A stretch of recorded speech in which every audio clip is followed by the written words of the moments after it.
our God, more love.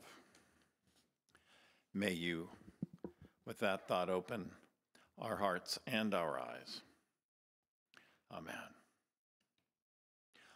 On an NPR Moth radio hour from about 7 years ago, Greg Odell shared a personal story from his childhood that moved me quite deeply.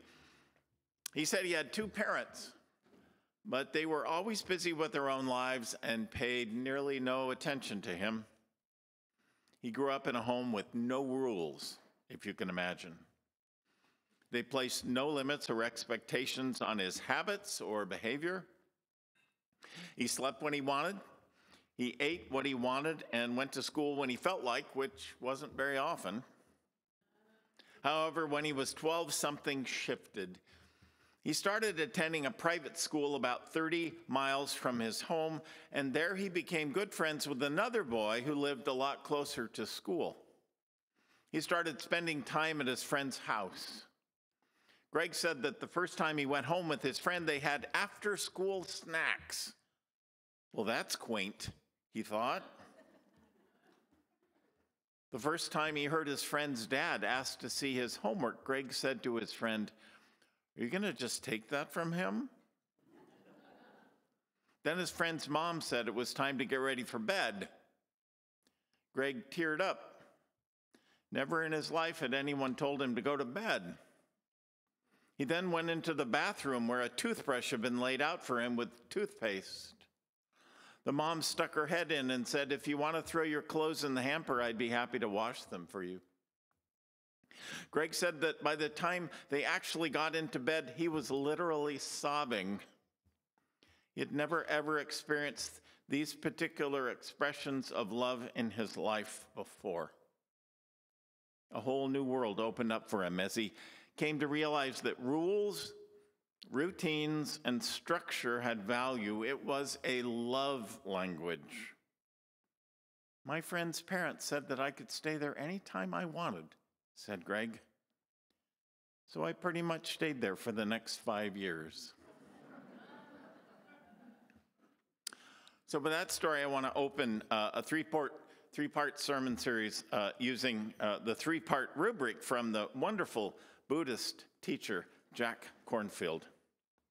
In the end, he says, only three things matter: how much you loved, how gently you've lived, and how gracefully you let go of things not meant for you.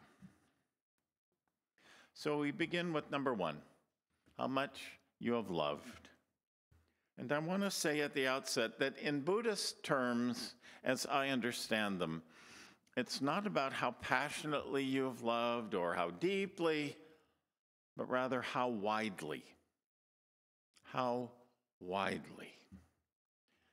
On World Communion Sunday, that's an apt thought. The remarkable thing about the family that took Greg Odell in was that Greg was not their son, but they made a decision to give him the same degree of love. They not only loved him, they taught him their family's love language. That's something beyond feelings and caring. It's about acceptance to the nth degree. And this is exactly what Jesus gets at in his teachings about love. His words on love match his acts of love, and they always reach beyond expected boundaries. Expected boundaries would be like what the Louisiana legislature did in June when they became the first state to require the posting of the Ten Commandments in all its public schools coming next year. It was the Louisiana legislature's intention to bring Christianity into public schools. However, the list of 10 commandments was originally, a Hebrew text. It's a generic set of ethical prescriptions familiar to most cultures in the world. They mostly say no, no, and no again. Had the legislature wanted to bring Jesus into their classroom, they would have chosen to post his 8 Beatitudes or maybe a selection of his parables, which are all boundaries stretching in the love category and in the inclusion department. Better than listing then a code of thou shalt nots for the children to glance at once and then grow so used to they'll surely ignore them, the legislature could have sent today's text to all the grown-ups in the state, asking them to care not just about their own children, but about everyone's children, which is what Jesus is after in today's text from the Gospel of Mark, in which so few people today consider important. Jesus seems to have had a soft spot for children, a rare thing for a first century rabbi to focus on, you know. Views of childhood in the first century were interestingly informed by childhood mortality rates. Infant mortality was at about 30% of live births, and 60% of children died by the age of 16. We know that some didn't choose to name their children until they were 5, just in case. Sadly, the same thing still happens in some of the poorest nations in the world today. The medieval theologian Thomas Aquinas, speaking for his 12th century culture, taught that in a house fire, a husband was obliged to first save his father, then his mother, then his wife, and finally his children, should he have any. So before the advent of the modern, people tended to ignore anyone below their kneecaps. But Jesus saw them, and this makes him unique among the great spiritual exemplars of the world. He saw them trying to keep up with caravans of people on pilgrimage. He saw them being dragged along by dutiful parents. He saw them cooed to by mothers. That all being true, adults were taught to give other adults their best attention, so children usually got what was left over. They were fillers, not the main event. As far as we know, Jesus had no children of his own, but he was not shy about picking babies up, carrying them in his arms. Maybe it was because he was the oldest of Mary's many children. He knew how to hold their wobbly little heads in his calloused palm, how to pass them carefully back to their mothers without dropping them. They were not thought of as full-fledged citizens of Palestine, nor of their own families, but Jesus said they were members in full standing in God's realm. Yes, in fact, they were first in that realm. It was a preposterous idea for the time. When his disciples scolded people for bringing their children to the synagogues to hear him, Jesus was indignant. "Bring them up front," he said. "The noise they make is the sound of life." He lifted them up to his lap. In fact, it's no trouble for us to imagine him lifting them onto his shoulders for a ride. Of course, today we're much more tuned into children than first century Palestinians were. Far from ignoring them, we Americans tend to idealize children. We dress them in the best that Hannah Anderson and Masonette have to offer. They show up everywhere and are seldom hidden away. Grandparents usually sum it up most honestly, saying, "I'd drive any distance to see my grandson for a long weekend, but by Tuesday, I'm usually ready to head home to my own bed." Yep, fresh-faced, loving kids wear us out. I know this. I was with my grandkids last week. They can be noisy, overly clingy, self-centered, cruel sometimes. Like all people, they're complicated. Here's what Florence King said about her first day of kindergarten. Take note that she is very precocious and an only child as well. She said, "I wasn't used to children, and they were getting on my nerves. Worse, it appeared that I was a child. I hadn't known that before. I thought I was just short." In this morning's text, Jesus is on his way to the cross. The disciples are arguing. They're arguing about who among them was the greatest. How incredibly ironic. Jesus is, in fact, on the way to his own cosmic humiliation, and the disciples' chief concern is who ought to be voted disciple of the year. And what does Jesus do? He sets a child in their midst and put his arms around her and says, the person who warmly receives a child like this welcomes me. Wake up, people. I'm only going to be here a little longer, and the person who warmly receives a child welcomes me. Now, this is not as in the other Gospels. In Matthew and Luke, Jesus says, you must become like a child. Well, here he says, genuine Christian living means welcoming the child, warmly receiving the little ones in our midst as full citizens, all of them, in fact. In fact, Jesus doesn't even denigrate the desire to be first. He just turns what the world believes being first is about on its head. You want to compete? He says, compete in the way you love children. Be first extending health care to the tiny, all of them, no matter who they are or what color. That's what superstardom ought to be about. Opening yourself up to a child that is not your child, not your grandchild, may be better for your soul than finishing a project, getting a raise this year, or even memorizing the 10 Commandments. But know this, there will be no payback. Oh, the child you help may shout your name the next time she sees you and run and hug your knees. But you won't be able to list her name on a job application, and she won't lend you $10,000. She's not good for anything like that. She has no status, no pull, no income. But hey, those things alone make her great in God's estimation.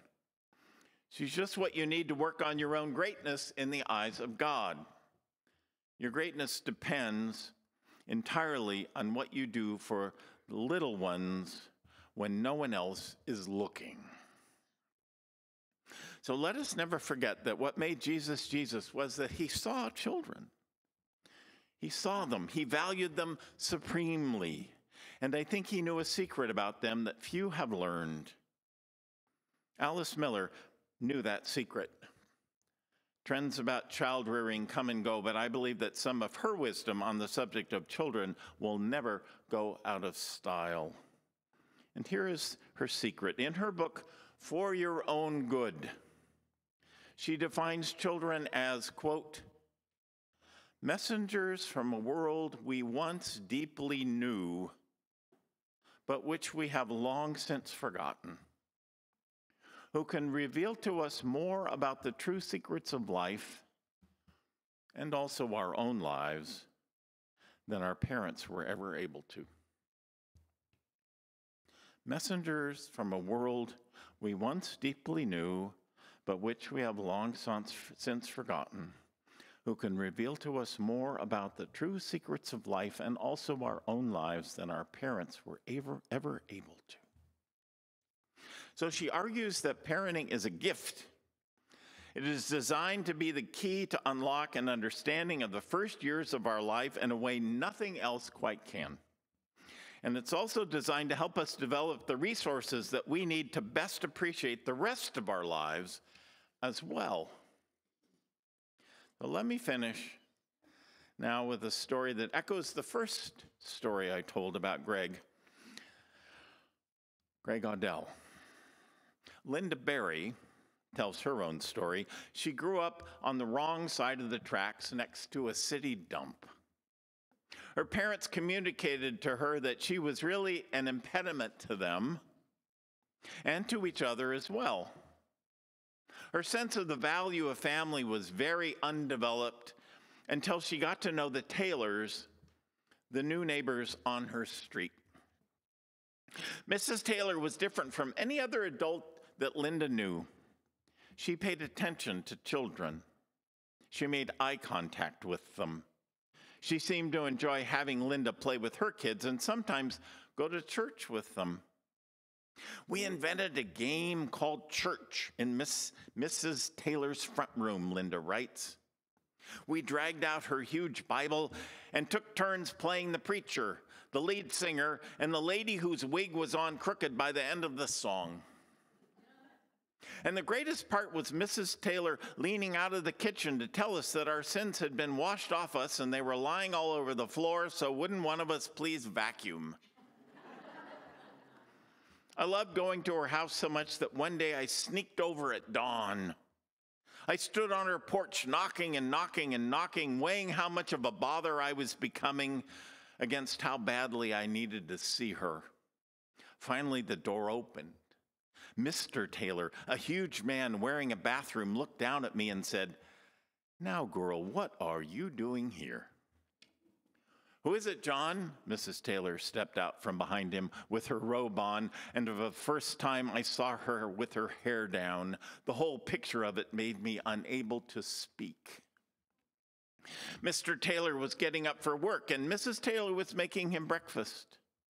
When I told her my mom said I could eat with them, she laughed and pushed open the screen door. I'll never forget that morning, sitting at their table, eating eggs and toast, watching them talk to each other and smile. How Mr. Taylor made a joke and Mrs. Taylor laughed. How she put her hand on his shoulder as she poured coffee, and how he leaned his face down to kiss it. And that was all I needed to see. I only needed to see it once to be able to believe for the rest of my life that happiness between two people could exist. And I remember Sammy, their little boy, walking in and crawling up into his father's lap, leaning his head into his dad's green coveralls, like it was the most ordinary thing in the world. Even if it wasn't happening in my house, I knew that just being near it counted for something. When I got back home, my mother told me she was ready to wring my neck. She couldn't figure out why in the world I kept going over there to bother those people. The person who warmly receives a child welcomes me, and the person who warmly receives me welcomes God, said Jesus.